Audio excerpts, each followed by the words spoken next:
Bonjour à tous, c'est Romain d'Accélération. Aujourd'hui, on est sur l'épisode 4 de notre formation gratuite sur N8N sur YouTube. Donc n'hésitez pas, si vous avez des questions sur la formation, n'hésitez pas à nous laisser des petits messages en commentaire, ça nous fait toujours plaisir.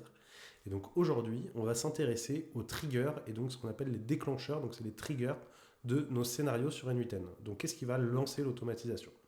Pour rappel, la dernière fois, ce qu'on a vu, c'est on a créé une première automatisation. On allait chercher une donnée dans Google Sheet et on allait l'ajouter sur Notion. Et ça automatiquement. Et si vous vous rappelez, on avait mis ce qu'on appelle un trigger manually. Donc on avait cliqué sur le bouton en bas de notre écran pour pouvoir lancer le workflow. Donc là aujourd'hui, on va voir différents types de triggers qui vont être un peu plus compliqués que le trigger manually, mais qui vont être un peu plus intéressants. On va pas voir tous les triggers possibles et inimaginables.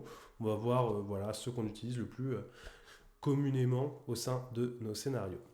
Donc là, on peut voir donc notre manuel trigger qu'on a utilisé la dernière fois. Donc pour rappel, pour aller chercher un trigger, il faut cliquer sur le bouton plus ici et vous tapez le nom du trigger ou de l'élément. Donc là, si vous voyez, Add Another Trigger, on a plein de triggers disponibles.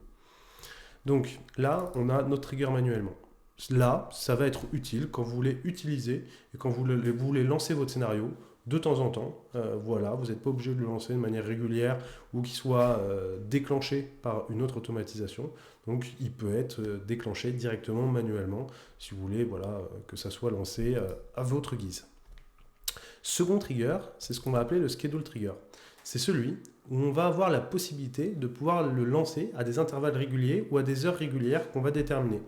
Donc là, on va choisir en fait les intervalles sur lesquels on veut. Donc par exemple, on peut choisir minutes et on peut dire je veux qu'il soit lancé toutes les 5 minutes. Ou également, on peut dire ça peut être lancé toutes les 4 heures à la minute 6 par exemple.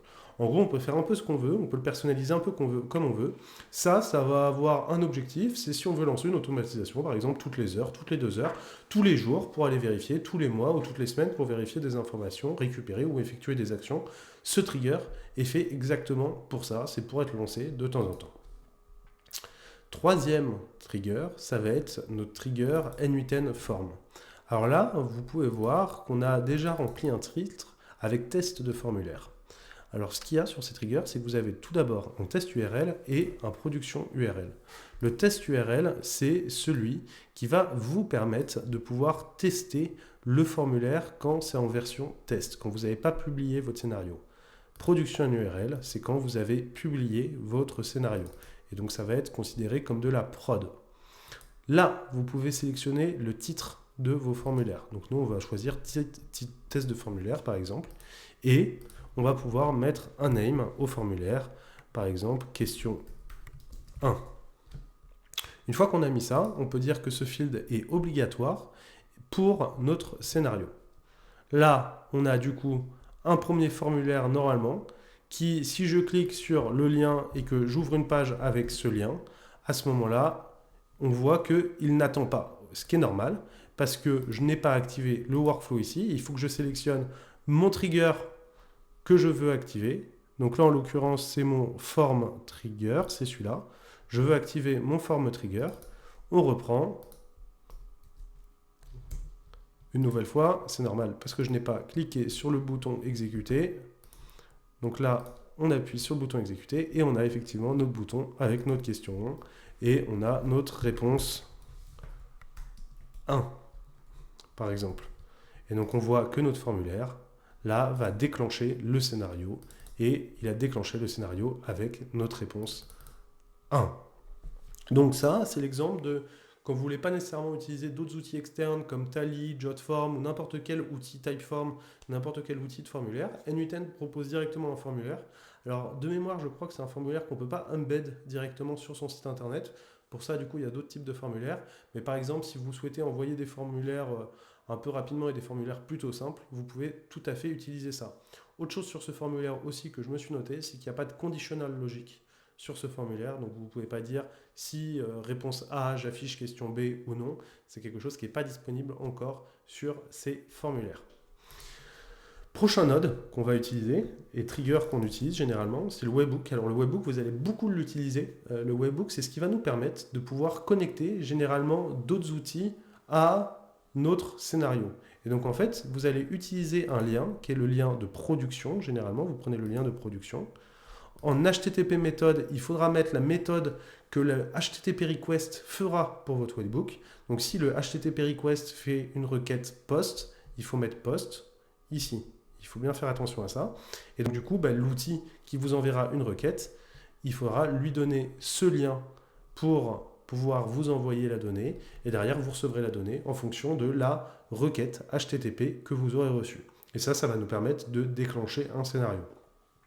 Alors, il y a plein de petits paramètres. Là, on peut voir respond to webhook, si derrière, je veux que ça réponde directement à la HTTP request, si on veut attendre la fin de mon scénario. Mais c'est des choses qu'on verra un peu plus tard dans nos prochaines vidéos. Là, on peut voir qu'on peut exécuter un scénario sur N8N s'il était lancé par un autre scénario. Donc ça, c'est plutôt pratique de trigger un scénario via le déclenchement, via le lancement via un autre scénario.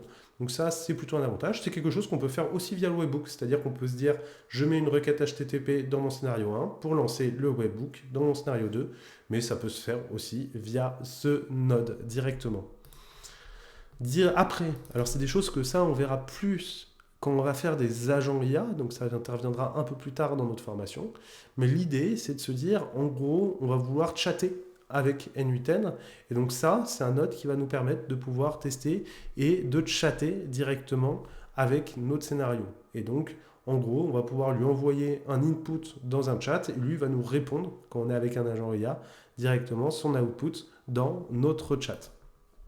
Et du coup, les derniers triggers, c'est que chaque module natif, enfin il y a beaucoup de modules natifs sur N8N qui ont la possibilité de pouvoir aussi avoir des triggers directement et on n'est pas obligé de passer par un webhook. Et donc par exemple, pour Gmail, vous pouvez dire dès que je reçois un mail, je veux que ça me lance le scénario. Dès qu'il y a une ligne qui est ajoutée ou updatée sur un Google Sheet, je veux par exemple que ça me lance le scénario. Sur HubSpot, je ne sais pas, dès que j'ai un nouveau contact, dès qu'il y a une nouvelle soumission à un formulaire, je veux que ça me lance un scénario. Et sur Microsoft Outlook, par exemple, si vous recevez un nouveau mail, de la même façon, vous voulez que ça lance un nouveau scénario. Donc, toutes ces automatisations, elles nous permettent de déclencher. C'est la première phase de nos automatisations. C'est le déclencheur. Et derrière, c'est là où on va pouvoir, par la suite, effectuer des actions. Donc, j'espère que cette partie de formation vous a été utile. La prochaine fois, on va s'intéresser un tout petit peu au data table directement natif au sein de N8N. Ça va être assez intéressant de voir comment ça fonctionne et quel type de node on peut utiliser avec. Donc n'hésitez pas, si vous avez des questions, la rubrique commentaires est faite pour ça et on vous souhaite une excellente journée.